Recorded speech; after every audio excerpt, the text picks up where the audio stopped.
Well, in this exercise, we're going to take a look at reflowable ePubs and putting image headers on every chapter. And you can see there, I've got one there, and that chapter there, I've put one there. So I'll go through and show you how that's done. So to start with, what I want to show you here is what I've got. Now, I've got a 6x9 vertical, or if you like, this kind of document. And I did it in 2-page spread simply because I can see what I'm doing rather than having a single column of single pages there. But there's page 1, which is easy. Now in there, I've got a text frame. You can see the text frame there. And all the other pages have text frames in them too. Now that's a separate text frame. It's not linked to anything. Because when we go to page 2, which is there, and we have a look at the text frames here, if I click on that, you can see that all of those pages are now linked. Now how they linked is because what I did to start with, before I put the image, the chapter image header, before I put that in, I imported the document, and using the shift and click on that little icon there, and it auto-flowed the text all the way through the document. And you can see right down here, 78 pages, and it creates all of that automatically, which is fantastic. Now, by squeezing that text down, you will end up adding pages to your document. Now that's okay, because when you get to the last one, remember it's page 78, get to the last one, and your text will have flown over the edge of that page, but it won't automatically create new pages. You then have to go, as you probably know all this already, you have to go to the last little angle there and hold the shift key down and press it, and it will automatically generate enough pages to fill the overflow text that you've slowly pushed down from all those paragraphs and chapters where you put in the extra headers. Now that's chapter 1. You can see I've done chapter 2 there. Now that there is the image that I'm using. So what you've got is the image, the chapter, and the text. That image is the exact width of your text frame. And I created that elsewhere in the document, and I'll show you that in a moment, because you just step through, you find all your chapters. There's chapter 3. Now, you can see that there. Now I've got the cursor flashing right next to the word C, the chapter. You'll see there's no pinning available here yet, because what I want to do is File, Place, and I've got reflowable chapter headers there, which is the image that I want in pictures.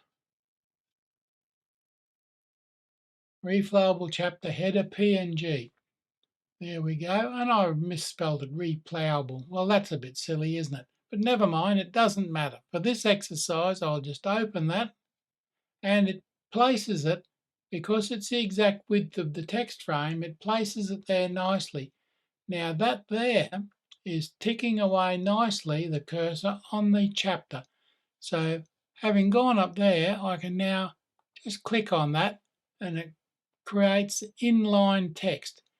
Don't use float with text, because that means wherever the text moves, that image will move. And you want that fixed to the chapter 3, which will fix it to the top of the page. And I'll show you some more to do with that in a moment. But right now, we can step through and do that with every chapter if you like. But you can do that with every document you've got. That's all there is to it, really. Remember, place your cursor at the beginning of the word. Make sure you've got an image to place in there that you've previously created. And when it's placed, pin it inline in text. Okay, now the next thing we'll look at. Oh, and just before we move on, let me do this one more time. Quite simply, I've got the Move tool selected. Put the cursor right before Chapter 4. Go to File, Place, and we'll find the pre-prepared title. We don't want the cover page, the Reflowable chapter header. That's the one I've got. Now, you'll see that there's no pinning available just yet, but we'll place that in there. There, it's placed there very nicely now, right at the head of chapter 1, and inline in text is the one we select. Again, don't use float with text. I'll show you what that does actually in a moment. Let's go over here to page 20. We'll select that. Now, this is not where this goes, but I'll put this here somewhere. Let's see. Okay, right at the beginning, right there, on the letter Y, and I'll drag in the Drink Me image. Now there's the image there. I can make that any size I like, of course. Oh, I moved that accidentally.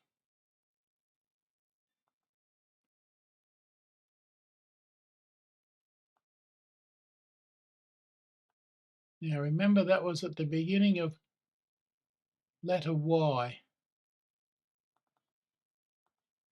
Just there. We've got that there. And select. Now you can see it's pasted at the end of the word books. But what I want to do is move it over to the beginning of letter Y. Now, that's floating there, and it's overwritten the text. Now, obviously, you would clear the background from that and form the text around it, so the text flows around it. And I'll show you that in a moment. So let's have a look at what happens. Now, I'll save the document. I'll export it.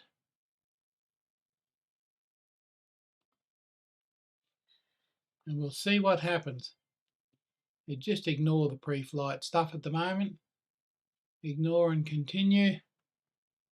ePub reflowable, and I've just left everything there as it is. Ask for location and show in Finder. There we go. Now I'll export it. I'm not going to change the name. Reflowable chapter headers. That's in Documents. That will overwrite, and I'll replace the one I've already got there. Now the secret here is, of course, we're going to look at how this document came about. There's the books. It opens by default in Books. That's the one we just did. I'll double click on it to open it.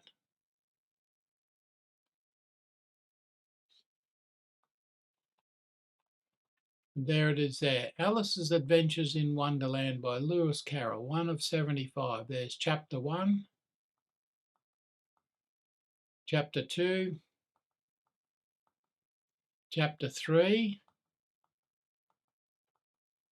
chapter 4, and just past that should be the image. Now, because that's not fixed, it's reflowable. When that document changes in size, that stays there along with right in front of the word Y. So if that changes position in the document, that will change position with it. And so we'll go on to the next chapter where we haven't put anything in it yet. So you can see one changes and one doesn't. Now we don't want that the same as the chapter header. because that would fix it in place permanently, and we don't want that. So let's just close that, and I'll close that, because now what I want to show you, just move that over there a little bit. I'll actually take that out because that's not needed there. I'll go back to there. Now you can see it's over there. Let me show you what that looks like when the text flows around the image. And you can see that's a transparent image. The text flows around it there. And although I can move that around, that's actually floating with the text. It's not in line with text, it's floating with the text, and it's anchored to drink me, which of course is what it says on the bottle. Now I can move that about, and you can see because it's around the text flows around it, it moves it around. And that's where we'll put it. Now, there's lots of other images in here.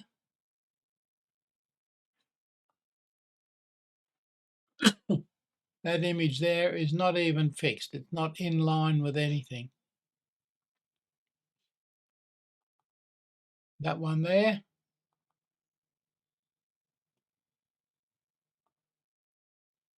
is not fixed to anything. That's just inserted. This document will behave quite differently. There's that text there that you'll see in the other document, but it's been formatted so that the boundaries against the background becomes movable. Okay, now let's not mess with that too much more, because what we've got there is showing you how pinning works. And it's as simple as that. Now be careful, you see, because it will hold previous commands. So we've just double clicked on that and it shows me that it's still in line with text. Very good. That's all there is to it, really. To simplify the whole thing, create your document 6x9. I've done this. File, new,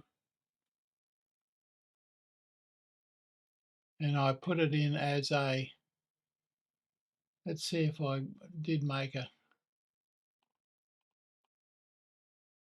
devices, no. Presets, oh there we go.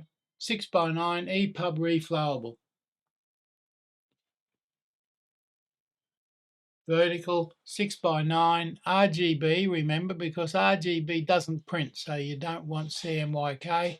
Embedded images arranged horizontally, and I've got margins so you can see where you're going. 75, 0.625, 0.76 and 0.875, and it will observe those.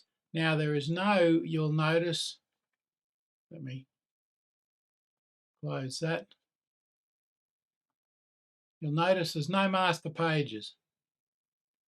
You can use master pages for ePubs, but generally ePubs ignore master pages. And if you go through Kindle, it'll ignore master pages. So it's pretty pointless doing master pages because ePubs generally ignore them. There we go. That's all there is to it. Image titles, prepare them first so you're not messing about it. Go to here and then, oh, I've got to prepare an image header for that one. But for your chapters, perfect. Image headers for reflowable ePubs. So thanks for watching. Enjoy it. Don't forget to subscribe. Click the like button so that any more videos I put up, you'll be reminded that they're there.